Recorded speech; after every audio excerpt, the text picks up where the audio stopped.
Hello friends, welcome to my channel school lessons. നമ്മൾ ഇന്നത്തെ വീഡിയോയിൽ ഡിസ്കസ് ആക്കുന്നത് 5ാം ക്ലാസ്സിൻ്റെ social science Christmas exam model question പേപ്പറാണ്. നമ്മൾ 5ാം ക്ലാസ്സിൻ്റെ മറ്റുള്ള എല്ലാ സബ്ജക്റ്റുകളുടെയും ക്വസ്റ്റ്യൻ പേപ്പർ ഡിസ്കഷൻ നമ്മുടെ ചാനലിൽ ഓൾറെഡി അപ്ലോഡ് ആക്കിയിട്ടുണ്ട്. കാണാത്തവർ നമ്മുടെ ചാനലിൻ്റെ പ്ലേലിസ്റ്റിൽ പോയിട്ട് standard 5 Christmas exam question paper നോക്കിയാൽ കാണാവുന്നതാണ്. സോ നമുക്കിവിടെ സോഷ്യൽ സയൻസിൻ്റെ ക്വസ്റ്റ്യൻസ് നോക്കാം. Activity 1, look at the picture. നിങ്ങൾക്കിവിടെ ഒരു മാപ്പിൻ്റെ പിക്ചർ തന്നിട്ടുണ്ട്, അത് നോക്കാനാണ് പറഞ്ഞിട്ടുള്ളത്. ഇത് നിങ്ങളുടെ 5ാമത്തെ പാഠം ഡ്രോ ആൻഡ് റൈറ്റ് എന്നുള്ള പാഠവുമായി ബന്ധപ്പെട്ട് വന്നിട്ടുള്ള ചോദ്യമാണ്. A question, how can you find the direction on the map ഹാങ്ങിങ് ഓൺ ദി വാളിൽ ചുമരിൽ തൂക്കിയിട്ട് മാപ്പിൻ്റെ ഡയറക്ഷൻസ് എങ്ങനെ മനസ്സിലാക്കാം എന്നാണ് ചോദിച്ചിട്ടുള്ളത്.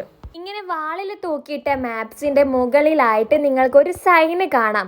ആ ഒരു സൈൻ ഇൻഡിക്കേറ്റ് ചെയ്യുന്നത് നോർത്ത് ആണെന്നാണ്, ആ ഡയറക്ഷന് നോർത്ത് ഡയറക്ഷൻ ആണെന്നാണ്. സോ നമുക്ക് മനസ്സിലാവും നോർത്താണ്. അതിൻ്റെ ബോട്ടത്തിൽ വരുന്നതാണ് സൗത്ത്, റൈറ്റിൽ വരുന്നതാണ് വെസ്റ്റ്, ലെഫ്റ്റിൽ വരുന്നതാണ് ഈസ്റ്റ്. അങ്ങനെയാണ് നമ്മൾ മനസ്സിലാക്കുന്നത്. പിക്ചറിലുള്ള ഈ റെഡ് ആരോ ആണ് നോർത്ത് ഡയറക്ഷനെ സൂചിപ്പിക്കാൻ യൂസ് ചെയ്യുന്ന സിമ്പൽ എന്ന് പറയുന്നത്. സോ ഈ ഡയറക്ഷനിലിട്ട് ഇവിടെ നോർത്താണ്, നോർത്ത്. ഇനി ബോട്ടത്തിൽ സൗത്താണ്, റൈറ്റിൽ വെസ്റ്റ് ആണ്, ലെഫ്റ്റിൽ ഈസ്റ്റ് ആണ്. അതൊക്കെ ഇവിടെ എഴുതി കൊടുക്കുക. അടുത്തത് B question, name a device used to find the direction. Directions കാണിക്കാൻ വേണ്ടിയിട്ട് നമ്മൾ ഉപയോഗിക്കുന്ന ഡിവൈസ് ഏതാണെന്നാണ് ചോദിച്ചത്. ആൻസർ കോമ്പസ് ആണ്. നിങ്ങളുടെ ടെക്സ്റ്റ് ബുക്കിൽ 69ാമത്തെ പേജിൽ ഒരു ബോക്സിലാക്കിയിട്ട് പറയുന്നുണ്ട്. So answer compass. Activity 2, fill in the missing parts. ഇവിടെ നിങ്ങൾക്ക് തന്നിട്ടുള്ളതിൽ മിസ്സായത് എഴുതി ചേർക്കാനാണ് പറഞ്ഞിട്ടുള്ളത്. ഇവിടെ വേരിയസ് സ്റ്റേജസ് ഓഫ് ഇലക്ഷൻസിൻ്റെ വ്യത്യസ്ത സ്റ്റേജുകൾ എഴുതാൻ വേണ്ടിയിട്ടാണ് പറഞ്ഞിട്ടുള്ളത്. അതിൽ അപ്പോയിൻമെൻറ്റ് ഓഫ് ഇലക്ഷൻ ഓഫീസേഴ്സ് ഫസ്റ്റത്തെ സ്റ്റെപ്പ് തന്നിട്ടുണ്ട്, ഇലക്ഷൻ നോട്ടിഫിക്കേഷൻ. 3ാമത്തത് ബ്ലാങ്ക് ആണ്. 4ാമത്തത് സെക്യൂരിറ്റി ഓഫ് നോമിനേഷൻ. 5ാമത്തത് വിത്ഡ്രോവൽ ഓഫ് നോമിനേഷൻ. 6ാമത്തത് ഇലക്ഷൻ ക്യാമ്പയിൻ. 7ാമത്തതും ബ്ലാങ്ക് ആണ്. 8ാമത്തത് counting of votes and declaration of result. ഇത് നിങ്ങളുടെ 6ാമത്തെ പാഠത്തിൽ നിന്നും ചോദിച്ചിട്ടുള്ളതാണ്. 92ാമത്തെ പേജിൽ കൃത്യമായിട്ട് വേരിയസ് സ്റ്റേജസ് ഓഫ് ഇലക്ഷൻ പറയുന്നുണ്ട്. ഇവിടെ നിങ്ങൾക്ക് ഫിൽ ഇൻ ദ ബ്ലാങ്ക്സ് ആയിട്ടാണ് ചോദിച്ചത്. ചിലപ്പോൾ നിങ്ങൾക്ക് എക്സാമിന് സ്റ്റേജസ് ഓഫ് ഇലക്ഷന് എഴുതാൻ വേണ്ടിയിട്ട് പറയാം. ഇതിലെ ഓരോ സ്റ്റേജസും നിങ്ങൾ പഠിച്ചിരിക്കണം. ആദ്യത്തേത് appointment of election officers. Election ഓഫീസേഴ്സിനെ നിയമിക്കുക.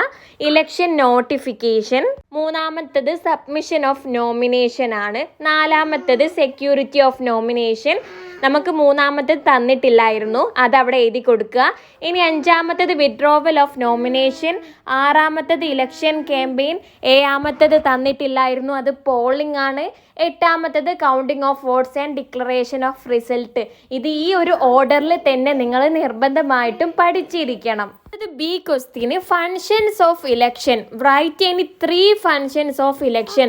ഇലക്ഷൻ്റെ 3 ഫങ്ഷൻസ് നിങ്ങളെടുത്ത് എഴുതാനാണ് പറഞ്ഞത്.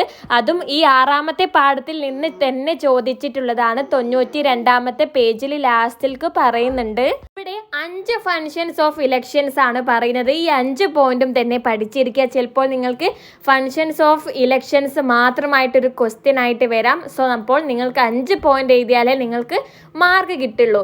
ഇവിടെ educates voters, strengthens democracy, rulers are moulded, all are represented, governments are formed. ഇത്രയും കാര്യങ്ങളാണ് ഫങ്ഷൻസ് ഓഫ് ഇലക്ഷൻസ് വരുന്നത്. അടുത്തത് activity 3, look at the pictures that show some of changes that the invention of wheel brought to human life. നിങ്ങൾക്ക് താഴെ തന്നിട്ടുള്ള ചിത്രത്തിൽ കാണിക്കുന്നത് ഈ വീൽസിൻ്റെ കണ്ടുപിടുത്തം കൊണ്ട് ഹ്യൂമൻ ലൈഫിൽ വന്ന മാറ്റങ്ങളാണ്. ഇനി a question, what other changes have occurred in human life with the advent of wheel. വീലിൻ്റെ കണ്ടുപിടുത്തം കൊണ്ട് എന്തൊക്കെ മാറ്റങ്ങളാണ് മനുഷ്യൻ്റെ ജീവിതത്തിൽ വന്നതെന്ന് ഒരു പ്രിപ്പയർ എ നോട്ട്, ഒരു നോട്ട് തയ്യാറാക്കാനാണ് പറഞ്ഞിട്ടുള്ളത്. ഇവിടെ നിങ്ങളെടുത്ത് ഒരു കുറിപ്പ് തയ്യാറാക്കാനാണ് പറഞ്ഞിട്ടുള്ളത്. ഇത് ചുരുങ്ങിയത് നിങ്ങൾ 4 പോയിന്റ്സ് എങ്കിലും ഇതിൽ ഇൻക്ലൂഡ് ആക്കണം. ഇത് 2 മാർക്കിൻ്റെ ഒരു ക്വസ്റ്റ്യൻ ആണ്. Invention of wheel brought many changes in human life. വീലിൻ്റെ കണ്ടുപിടുത്തം മനുഷ്യൻ്റെ ജീവിതത്തിൽ വലിയ മാറ്റങ്ങൾ കൊണ്ടുവന്നിട്ടുണ്ട്. ഇറ്റ് ഹെൽപ്സ് ടു ലെസ് വർക്കിൻ്റെ ഭാരം കുറയ്ക്കാൻ വേണ്ടിയിട്ട് സഹായിച്ചു. Travel become more easier and faster. യാത്ര എന്താണ് കുറേ എളുപ്പമുള്ളതും നല്ല ഫാസ്റ്ററും ആയി. Longer distance could be covered in short time. നമുക്ക് കുറേ ദൂരം ചുരുങ്ങിയ സമയത്തിൽ യാത്ര ചെയ്യാൻ പറ്റി. More goods could be carried. നമുക്ക് വീൽസ് അതായത് ഉള്ളത് കൊണ്ട് വാഹനത്തിലും അല്ലാതെയൊക്കെ വെച്ചിട്ട് എന്താണ് കുറേ ഗുഡ്സ് നമ്മൾ മനുഷ്യൻ്റെ ദേഹത്ത് വെച്ച് മനുഷ്യൻ ചുമന്നതിനെക്കാട്ടിലും കൂടുതൽ ഗുഡ്സ് എന്താണ് നമുക്ക് ഇങ്ങനെ ക്യാരി ചെയ്യാൻ പറ്റി. ഇവിടെ നമ്മൾ 4 പോയിന്റ്സ് ഉൾപ്പെടുത്തിയിട്ടാണ് ആൻസർ എഴുതിയത്. Okay, next B question. ഇതും 7ാമത്തെ പാഠവുമായി ബന്ധപ്പെട്ടുള്ളതാണ്. List the 3 major modes of transport. ആ പാഠത്തിൽ മെയിനായിട്ട് 3 ടൈപ്പ് ഓഫ് എന്താണ് ട്രാൻസ്പോർട്ട് പറയുന്നുണ്ട്. അത് ഏതാണെന്ന് ചോദിച്ചിട്ടുണ്ട്. V used today. നമ്മളിപ്പോൾ ഉപയോഗിക്കുന്ന 3 മെയിനായിട്ടുള്ള ട്രാൻസ്പോർട്ടാണ് ചോദിച്ചിട്ടുള്ളത്. And give examples of each. ഓരോന്നിനും എക്സാമ്പിൾസും എഴുതുക. ഈ ഒരു ഫ്ലോ ചാർട്ട് ശ്രദ്ധിച്ച് ഇതിൽ 3 ടൈപ്പ് ഓഫ് ട്രാൻസ്പോർട്ട് പറയുന്നുണ്ട്. Land transport, water transport, air transport. So നമ്മളെടുത്ത് 3 ട്രാൻസ്പോർട്ട് ഏതൊക്കെയാണെന്ന് ചോദിച്ചിട്ടുണ്ട്. ഇത് 3ഉമാണ് നമ്മൾ എഴുതേണ്ടത്. നമുക്ക് ഓരോന്നിനും എക്സാമ്പിൾസും ചോദിച്ചിട്ടുണ്ട്. നമുക്ക് ലാൻഡ് ട്രാൻസ്പോർട്ടിന് റോഡ് ട്രാൻസ്പോർട്ട് എഴുതാം, വാട്ടർ ട്രാൻസ്പോർട്ടിന് sea transport, air transport national air transport. ഇതിൻ്റെയൊക്കെ അഡ്വാൻറ്റേജസും ഡിസഡ്വാൻറ്റേജസും ഒക്കെ ഡീറ്റെയിൽ ആയിട്ട് നമ്മുടെ ചാപ്റ്ററിൽ പറയുന്നുണ്ട്. അതൊക്കെ പഠിച്ചിരിക്കുക. നിങ്ങളുടെ എക്സാമിന് may be 2 advantages of water transport എഴുതുക, അല്ലെങ്കിൽ റോഡ് ട്രാൻസ്പോർട്ടിൻ്റെ 2 അഡ്വാൻറ്റേജസ് എഴുതുക എന്നൊക്കെ ചോദിച്ചേക്കാം. Next C question. Which country has the second largest road network in the world? Options തന്നിട്ടുണ്ട്. വേൾഡിലെ ഏത് കൺട്രിക്കാണ് ഏറ്റവും കൂടുതൽ റോഡ് നെറ്റ്വർക്ക് ഉള്ളതെന്നാണ് ചോദിച്ചിട്ടുള്ളത്. Options A China, India, England, Germany. Answer India ആണ്. ഇന്ത്യക്കാണ് കൂടുതൽ റോഡ് നെറ്റ്വർക്ക് ഉള്ളത്. Next activity 4 fill in the blanks ആണ്. ഇവിടെ നിങ്ങൾക്ക് ഡെമോക്രസിയുടെ ക്യാരക്ടറിസ്റ്റിക്സ് തന്നിട്ടുണ്ട്. അതിൽ ചില പോയിന്റ്സ് എന്താണ് ബ്ലാങ്ക് ആയിട്ടാണ് തന്നിട്ടുള്ളത്. അവിടെ നിങ്ങളെടുത്ത് ഫില്ല് ചെയ്യാനാണ് പറഞ്ഞിട്ടുള്ളത്. നിങ്ങളുടെ എക്സാമിന് മേ ബി ഇങ്ങനെ ചോദിക്കാം, അല്ലെങ്കിൽ ഡെമോക്രസിയുടെ ക്യാരക്ടറിസ്റ്റിക്സ് എഴുതാൻ തന്നെ ചോദിച്ചേക്കാം. സോ നിങ്ങൾ ഡെമോക്രസിയുടെ ക്യാരക്ടറിസ്റ്റിക്സ് പഠിച്ചിരിക്കണം. ഇതിൻ്റെ ആൻസറും നിങ്ങളുടെ 6ാമത്തെ പാഠത്തിൽ പേജ് നമ്പർ 90 പറയുന്നുണ്ട്. ഈ പോയിന്റ്സ് ഒക്കെ നിങ്ങൾ പഠിച്ചിരിക്കണം. The supreme power belongs to the people. ഇതിൽ ഡെമോക്രസിയിൽ ആർക്കാണ് ഏറ്റവും പവർ ഉണ്ടാവുക? പീപ്പിൾ, ആൾക്കാർക്കാണ്, ജനങ്ങൾക്കാണ് പവർ ഉള്ളത്. ഫ്രീ ആൻഡ് ഫെയർ ഇലക്ഷൻസ് ആണ്. ഫ്രീ ആൻഡ് സത്യസന്ധമായിട്ടുള്ള ഇലക്ഷൻസ് ആണ്. The rule of law ensures equality before law. നിയമത്തിൻ്റെ മുന്നിൽ എന്താണ്? എല്ലാവരും ഇക്വാലിറ്റിയാണ്, തുല്യരാണ്. Independent media that help to connect the people and the government. ഇത് ജനങ്ങളും ഗവൺമെൻറ്റും തമ്മിൽ കണക്റ്റ് ചെയ്യാൻ വേണ്ടിയിട്ടുള്ള ഒരു മീഡിയയാണ്. നെക്സ്റ്റ് പോയിന്റ് എഴുതാം. An independent and impartial judiciary. പിന്നെ ശക്തമായിട്ടുള്ള പ്രതിപക്ഷം ഗവൺമെൻറ്റിനെ തെറ്റുകളെ തിരുത്താൻ സഹായിക്കുന്നു. പിന്നെ an opposition helping and improving the government through constructive criticism. ജനങ്ങളും സർക്കാരും തമ്മിലുള്ള ബന്ധം നിലനിർത്താൻ സഹായിക്കുന്നു. അപ്പോൾ ഇത്രയും പോയിന്റ്സ് മനസ്സിലാക്കി പഠിച്ചു വെക്കുക. What is democracy? ഡെമോക്രസി എന്നാൽ എന്താണെന്നും പഠിച്ചിരിക്കുക. Next activity 5. The picture shows one of the means of communication used kings in the ancient times to convey the news and messages to the public. ഈ പിക്ചറിൽ കാണിക്കുന്നത് പണ്ട് രാജാക്കന്മാർ ഭരിച്ചിരുന്ന കാലത്ത് അവർ ജനങ്ങളോട് എങ്ങനെയാണ് അവരുടെ ആശയങ്ങളും അവരുടെ കാര്യങ്ങളൊക്കെ എങ്ങനെയാണ് അറിയിച്ചിരുന്നത് എന്നാണ്. എന്താണ് ഇവിടെ ഒരാൾ ജനങ്ങളൊക്കെ കൂടി നിൽക്കുന്നുണ്ട്, 2 ആൾക്കാർ വന്നിട്ട് സന്ദേശം വായിച്ചു കൊടുക്കുന്നുണ്ട്.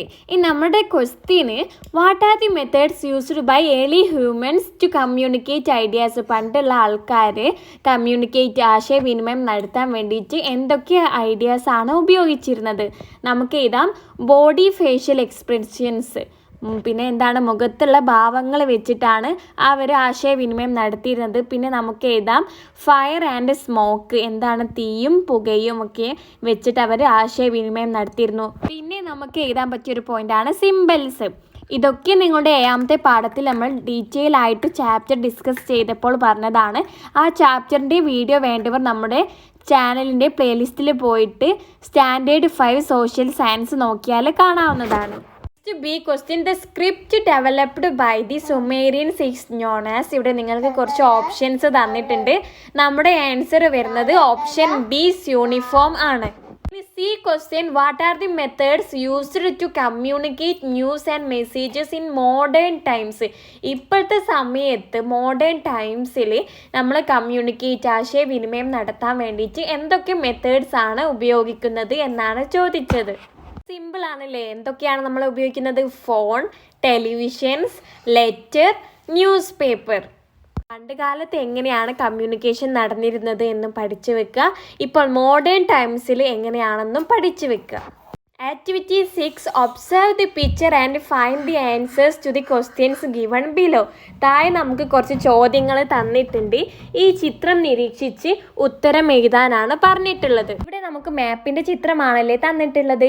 അതുമായി ബന്ധപ്പെട്ട് നമുക്ക് 5 ചോദ്യങ്ങൾ താഴെ ചോദിച്ചിട്ടുണ്ട്. ഓരോ ചോദ്യത്തിനും ഓരോ മാർക്ക് വീതമാണ് വരുന്നത്. Question number 1 the sea to the east of India. ഇന്ത്യയുടെ ഈസ്റ്റ് ഭാഗത്തുള്ള സീ ഏതാണ്? ദ ബേ ഓഫ് ബംഗാൾ ആണ് ആൻസർ വരുന്നത്.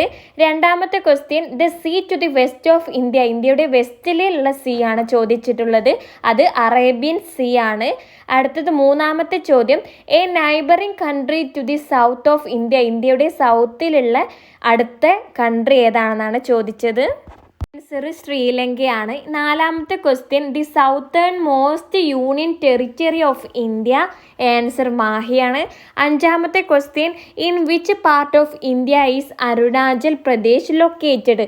നോർത്ത് ഈസ്റ്റേൺ പാർട്ടാണ്. നിങ്ങൾക്കും ഇങ്ങനെ മാപ്പ് തന്നിട്ട് കുറച്ച് ക്വസ്റ്റ്യൻസ് ചോദിച്ചേക്കാവുന്നതാണ്. സോ നിങ്ങൾ മാപ്പിൻ്റെ എവിടെയാണ് സി കാര്യങ്ങളൊക്കെ ഏത് സൈഡിലേക്കാണ് വരുന്നത് ഏതാണെന്നൊക്കെ പഠിച്ച് വെക്കുക, നോക്കി വെക്കുക. ഇനി അടുത്തത് activity 7 observe the outline of village panchayat in Kerala. കേരളയിലുള്ള ഒരു വില്ലേജ് പഞ്ചായത്തിലെ ഔട്ട്ലൈൻ ആണ് താഴെ നിങ്ങൾക്ക് തന്നിട്ടുള്ളത്. അത് ഒബ്സർവ് ചെയ്യാനാണ് പറഞ്ഞത്. Question 1 find out what the given indices indicate on the map.